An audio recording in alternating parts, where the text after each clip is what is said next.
सिर्फ अबोर शहर के अंदर ही 150 करोड़ रुपए से ज्यादा की सिर्फ सड़कें बनी हैं पिछले 5 साल में, जो बीजेपी की अमृत योजना के थ्रू आई, वो सारा शहर जानता है। इससे अलग अबोर का अमृत भारत स्टेशन प्रोजेक्ट के तहत 25 करोड़ रुपया स्टेशन पे लगा है जी, वो झूठों की पांड है। आम आदमी पार्टी ने जब ये सत्ता में नहीं थे तो ये क्या कहते थे, हम पंजाब का कर्जा खत्म करेंगे, 50,000 करोड़ इधर से आएगा, 50,000 करोड़ ये रेत माफिया से आएगा, ये आएगा, वो आएगा। 2.5 लाख करोड़ का कर्जा इन्होंने लगभग 5 लाख करोड़ के जी। बिल्कुल भाई साहब, वार्ड नंबर 9 से तो मैं आपको वादा करता हूं जी, मेरा पूरा वार्ड जो है, मैं मेरे साथ नहीं कहूंगा, वो बीजेपी के विचार के साथ है। बीजेपी ही वो अकेली पार्टी है जो विरासत और विकास का काम करती है। मेरा जागरूक वार्ड है, उन सबका समर्थन श्री नरेंद्र मोदी के साथ। नमस्कार, जनता की आवाज में आपका स्वागत है। अबोर नगर निगम के जो चुनाव हो रहे हैं, आपको बता देते हैं कि सारी पार्टियों ने जो अपनी कमर कस ली है। जो भारतीय जनता पार्टी जो केंद्र में सत्तारूढ़ पार्टी है, वो अब की बार जो पीछे नहीं हट रही है।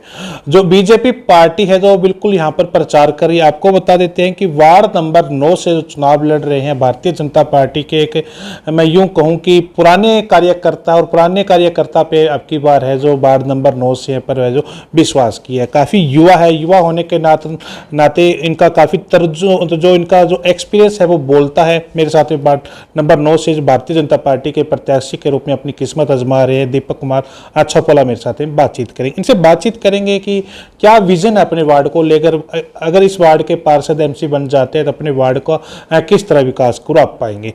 छपोला जी, जनता की आवाज में स्वागत है आपका। बहुत बहुत धन्यवाद भाई साहब। मैं आप सबके माध्यम से जनता की आवाज़ के सभी व्यूवर्स का हार्दिक अभिनंदन करता हूं जी। नमस्ते जी। छपोला जी, क्या कहना चाहोगे, चुनाव क्यों लड़ रहे हो, चुनाव लड़ने का क्या कारण है? ऑलरेडी आप भारतीय जनता पार्टी में सेवाएं दे रहे हो, तो और साथ साथ में आपका काम आप खुद कर रहे हो, तो चुनाव लड़ने का कैसे मन आया? क्योंकि आप काफ़ी समय से संगठन की सेवा में तो लगे रहे थे। फिर भी देखिए, राजनीति जो है ना, वो जनता की सेवा करने का एक वो जरिया है जहां आपकी कलम के पास एक ताकत होती है। वैसे तो हम लोग सामाजिक संगठनों के साथ जुड़े हैं। राष्ट्रीय स्वयंसेवक संघ के अंदर 14 साल में अपने अलग अलग जिम्मेवारियों पे रहा, और भारतीय जनता पार्टी के अंदर जिला सचिव, मंडल प्रधान के अपने ये दायित्व पूरे किए। पर जब हम लोग काउंसलर चुने जाते हैं तो हमारे पास एक्चुअल में पावर आती है कि हम अपने शहर का, अपने हलके का या अपने वार्ड का एक की डिसीजन के थ्रू जो है वो विकास कर सकते हैं। अलग अलग तरह के विकास में, वैसे तो जो मेरा वार्ड है जी, ये एक शहर का एक मतलब एक ऐसा वार्ड है जहां सेवा बस्ती की तरह, मतलब ऐसे घर बहुत कम है जहां शायद शिक्षा की कमी हो, पर फिर भी इस वार्ड के अंदर कुछ इलाका ऐसा है, सिर्फ 10%, जहां के बच्चों को हम लोग elementary education, middle education, higher education के अंदर लेके जाएंगे डेफिनेटली। हेल्थ केयर के अंदर सेंट्रल गवर्नमेंट, स्टेट गवर्नमेंट्स की स्कीम्स के थ्रू जो कार्ड्स बनते हैं, इन मुद्दे पे आता हूँ आपके पास में। शिक्षा और स्वास्थ्य को लेकर आम आदमी पार्टी की सरकार पंजाब में बनी थी, क्या लगता है उन्हीं कदम पे है जो बीजेपी भी यहाँ पे काम कर रही है? जैसे आपकी पहली फर्स्ट प्राइवेशन शिक्षा और स्वास्थ्य आपकी देखने को मिली, क्या लगता है शिक्षा और स्वास्थ्य पे जो सुधार है जो बीजेपी कर पाएगी? अगर आपको मौका मिलता है, आप अपने वार्ड पे, आपके बूथ पे होगा सुधार? देखिए जी, वैसे तो हर गवर्नमेंट का ये 3 ही काम होते हैं, चाहे पूरे वर्ल्ड में हो, भारत में हो, पंजाब में हो, अबोर में हो: education, health care, economic development. तो एजुकेशन में मैंने जैसे आपको बताया ही जी कि हमारे 10% ही वार्ड का एक ऐसा हिस्सा है जहां शायद हमें उनको इंस्पायर करने की ज़रूरत पड़े, हमें कदम आगे बढ़ाने की ज़रूरत पड़े, बच्चों को एजुकेशन में एनरोल करने की ज़रूरत पड़े। बाकी 90% ये वार्ड जो है ये अपने एजुकेटेड वार्ड है। Number 2, health care. Health care के अंदर सेंट्रल गवर्नमेंट की अपने आयुष्मान भारत कार्ड है। अभी पंजाब गवर्नमेंट ने भी जो स्कीम्स चलाई है, क्योंकि हम लोग एक कॉन्स्टिट्यूशनल पोस्ट के ऊपर होंगे, अगर इस वार्ड की जनता ने हमें सेवा करने का मौका दिया तो हम लोग स्टेट और सेंटर की योजनाएं जो हेल्थ केयर से रिलेटेड है वो मैं इस घर घर तक जो है वो पहुंचाने का काम करूंगा। इससे अलग एक बड़ा मुद्दा ये बाकी बिजली, सड़कें, पानी, सफाई चलते रहते हैं, रहेंगे। हटके क्या करना चाहते हो सर? हाँ जी, देखो हटके इसके अंदर मैं आपसे एक बात करना चाहूँगा। आज पूरे देश के अंदर डेमोग्राफिक चेंज एक चर्चा का विषय है। डेमोग्राफिक चेंज मतलब बांग्लादेशी घुसपैठिए, रोहिंग्याज, जो कि करोड़ों की संख्या के अंदर भारत में इनफिल्ट्रेट हुए हैं, और वो सिर्फ आज वेस्ट बंगाल में नहीं है, बल्कि वो पूरे देश में फैल चुके हैं। मेरे इस वार्ड के अंदर मैं मेरे वार्ड वासियों से ये प्रॉमिस करता हूँ कि कोई भी व्यक्ति इस वार्ड के अंदर अगर हमारे पंजाब से बाहर का आ रहा है, वो कौन व्यक्ति है, कहाँ से आया है, वो अपने देश का है भी या नहीं, मतलब उसकी पुलिस वेरिफिकेशन के साथ उसकी प्रॉपर हम लोग शिनाख्त कराएंगे, ताकि मेरे वार्ड की जो सुरक्षा है वो हमेशा के लिए कायम रहे और बनी रहे। ये एक काम हम लोग इसके अंदर जरूर करेंगे। जी हाँ। ऐसा क्या लगता है, जिस तरह आप लोगों के बीच में जा रहे हो भारतीय जनता पार्टी के प्रति, जब आप कमल लेके जाते हो किस तरह रिस्पॉन्स है? क्योंकि 15 सालों से सेंटर में है, तीसरा टर्म है बीजेपी का, लेकिन पंजाब में अभी तक तो मैं यूं कहूं कि कमल खिलने का नाम ही नहीं ले रहा। देखो जी, मेरे इस वार्ड से लेकर इस पूरे शहर तक भारतीय जनता पार्टी का जबरदस्त रिस्पॉन्स है, मतलब जिसको बोलते हैं ना क्लीन स्वीप कर देना। More than 90% voters are with Bharatiya Janata party. आज आपके चैनल के माध्यम से भी मैं देखो जी, इसका कारण क्या है, नरेंद्र मोदी जी का जो नेतृत्व है, सबका साथ, सबका विकास, सबका प्रयास, सबका विश्वास, उस नेतृत्व पे देश की जनता विश्वास करती है। मैं एक बीजेपी का छोटा सा सिपाही हूं। मेरे वार्ड के अंदर मैं भाजपा को मजबूत करने का पूरा प्रयास करूंगा। मेरे वार्ड का हर व्यक्ति जानता है कि ये मोदी जी की टीम के लोग हैं, और मोदी जी वो व्यक्ति हैं जिन्होंने 500 साल पुराना जो है वो बाबरी मस्जिद और राम मंदिर का मुद्दा जो है वो हल किया था। नरेंद्र मोदी जी वो व्यक्ति हैं जिन्होंने 75 साल पुराना इस देश का धारा 370 का मुद्दा हल किया था। नरेंद्र मोदी जी वो व्यक्ति हैं जिन्होंने ट्रिपल तलाक जैसे जो इस देश के अंदर जो गलत परंपराएं थी उनको समाप्त किया, अपने देश के वो कानून लेकर आए, इंफ्रास्ट्रक्चर उन्होंने डेवलप किया। मैं आपके चैनल के व्यूवर्स को बताना चाहूँगा, सिर्फ अबोर शहर के अंदर ही 150 करोड़ रुपए से ज़्यादा की सिर्फ सड़कें बनी हैं पिछले 5 साल में, जो बीजेपी की अमृत योजना के थ्रू आई, वो सारा शहर जानता है।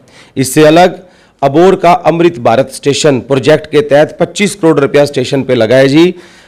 अंग्रेजों के ज़माने के बाद पहली बार अबोर के स्टेशन को पैसा मिला तो वो नरेंद्र मोदी जी ने जो है वो दिया। आप अपने अबोर का स्टेशन जाके देखो। इससे अलग अबोर के अंदर 2 बड़े फ्लाईओवर 162 करोड़ रुपए की लागत से आज से 1 महीने पहले ही बीजेपी की सरकार ने पास किए हैं, और उसमें 0% कंट्रीब्यूशन का है उन्होंने आम आदमी पार्टी सरकार की, यानी स्टेट से कुछ नहीं चाहिए। 100% फंडिंग जो है वो सेंट्रल गवर्नमेंट कर रही है, ये सारा शहर जानता है।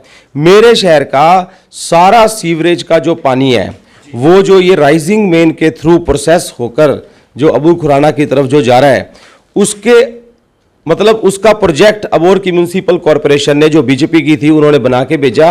80% फंडिंग सेंट्रल गवर्नमेंट अपनी दे चुकी है, सिर्फ 20% फंडिंग स्टेट गवर्नमेंट ने देनी है, वो भी अटक अटक के आ रही है। तो सारा शहर जानता है जी, पूरे शहर की सड़कें बनाई, फ्लाईओवर्स अप्रूव हुए हैं, उसके पैसे आ चुके हैं, काम शुरू हो गया है, सीवरेज ट्रीटमेंट प्लांट अपने यहाँ लगा है। अबोर के मेरे अबोर से जस्ट 1 किलोमीटर पे भारतमाला निकल रही है। अब आप सोचो जी, भारतमाला जैसे कि प्रोजेक्ट के साथ अबोर जुड़ेगा तो क्या हम पूरे भारत के साथ नहीं जुड़ते? क्या मेरे शहर की इकोनॉमिक और सोशल डेवलपमेंट उससे नहीं होती? मैंने आपको इतने प्रोजेक्ट बताए जो लगभग 1000 करोड़ रुपए से ऊपर के हैं। आम आदमी पार्टी बड़ा दावा करती है, 4.5 साल यानी लगभग 4 साल ऊपर हो गया सर, बड़े दावे करती हैं विकास कार्यों को लेकर, लेकिन ये कहते हैं कि आम आदमी पार्टी का तो ये गढ़ रहा ही नहीं। कभी जाखड़ कांग्रेस में थे तो जाखड़ बीजेपी में आ गए तो जाखड़। देखो जी, आम आदमी पार्टी जो है ना जी, वो झूठों की पांड है। आम आदमी पार्टी ने जब ये सत्ता में नहीं थे तो ये क्या कहते थे, हम पंजाब का कर्जा खत्म करेंगे, 50,000 करोड़ इधर से आएगा, 50,000 करोड़ ये रेत माफिया से आएगा, ये आएगा वो आएगा। 2.5 लाख करोड़ का कर्जा इन्होंने लगभग 5 लाख करोड़ के नेड़े पहुंचा दिया पंजाब का। आज नंबर 2 नशा। आज कौन सा ऐसा गांव है जी अपने हलके का, कौन सी ऐसी गली है जहां पर अपने ये नशा कंट्रोल हुआ है? ये हम लोग सब जानते हैं। ये भी सवाल करने वाला था, हाँ जी, आपके इस वार्ड में भी सुधार होगा सर? देखो जी, हमारे इस वार्ड के अंदर ये काउंसलर बनने से पहले भी, क्योंकि हम सामाजिक संगठनों के साथ जुड़े हैं जी, हमारी पैनी नज़र हमारे इन 25 गलियों में पहले से ही रहती है। हमने पहले से ही इस चीज़ पे कंट्रोल किया है और आगे तो जब हम लोग एक फॉर्मल स्ट्रक्चर का पार्ट बनेंगे तो हम लोग इसको और ज़्यादा मजबूती से करेंगे। आप ये देखिए, आम आदमी पार्टी एडवर्टाइजमेंट के खिलाफ बात करती होती थी। आज ऐसी कोई गली, कोई खंबा, कोई सड़क नहीं है जहां आज अपने भगवंत मान जी के फ्लैक्स ना लगे हों। एक हजार करोड़ रुपए का प्रोजेक्ट जो है इनके सिर्फ फ्लैक्सों का और बोर्डों का है। मतलब मेरे को तो समझ नहीं लगती कि, मतलब मैं सारे व्यूअर से पूछना चाहता हूं, पिछले 4-4.5 साल में क्या आपको लगता है कि पंजाब में कोई एक भी फील्ड ऐसा है जिसमें आम आदमी पार्टी ने कॉन्फिडेंस भरा हो? क्या आम आदमी पार्टी आने के बाद पंजाब में इंडस्ट्रियां बढ़ी? किसी को लगता है? क्या आम आदमी पार्टी आने के बाद पंजाब की खेती खुशहाल हुई? किसी को लगता है? क्या आम आदमी पार्टी आने के बाद महिला सशक्तिकरण हुआ? क्या आम आदमी पार्टी आने के बाद रोजगार मिले? अभी तक 64,000 नौकरियां तो ये अपने मुंह से बोलते हैं जी। बताओ, 64,000 नौकरियां कुछ भी नहीं होती जी। और ये भी लगभग सी वो नौकरियां हैं जो ये पिछली सरकारें अनाउंस करके गई थी, उनको इन्होंने पूरा किया है। मैं टीचिंग के सेक्टर से जुड़ा हूं जी। टीचिंग के सेक्टर में मास्टर कैडर की एक भर्ती इन्होंने नहीं निकाली, ईटीटी कैडर की एक भर्ती नहीं निकाली, लेक्चरर कैडर की एक भर्ती नहीं निकाली। पंजाब टेट का भी इन्होंने अपने ये पेपर लिया जब इन्होंने पहली बार, आंसर टिक करके दे दिए। 2.25 लाख बच्चे पंजाब टेट का पेपर देते हैं और आंसर टिक करके दे देते हैं। तो ये है जी इनकी अपनी ये शिक्षा क्रांति जो हम लोग देख रहे हैं। तो क्या सर, क्या लगता है आपके वार्ड के लोग, जो आप वादे कर रहे हो लोगों से, आप बीजेपी के नाम पे लोग मोहर लगाने का काम कर रहे हैं दीपक जी? बिल्कुल भाई साहब, वार्ड नंबर 9 से तो मैं आपको वादा करता हूं जी, मेरा पूरा वार्ड जो है, मैं मेरे साथ नहीं कहूँगा, वो बीजेपी के विचार के साथ है। बीजेपी ही वो अकेली पार्टी है जो विरासत और विकास का काम करती है। मेरा जागरूक वार्ड है, उन सबका समर्थन श्री नरेंद्र मोदी के साथ, भारतीय जनता पार्टी के साथ और हमारे साथ है जी। क्या लगता है भाई साहब, अभी आपके समर्थक, आपके चाहने वाले आ रही टीम, अलग अलग टीम में डोर टू डोर प्रचार कर रही है, क्या लगता है ये लोग, क्या लगता है जीत में कितनी की तब्दील हो पाएंगे? जो इनकी मेहनत, आपकी मेहनत? 100% ये तब्दील होगा जी। 100% हम लोग इस वार्ड को जीतेंगे। 100% अबोर का जो बोर्ड है वो भारतीय जनता पार्टी ही बनाएगी।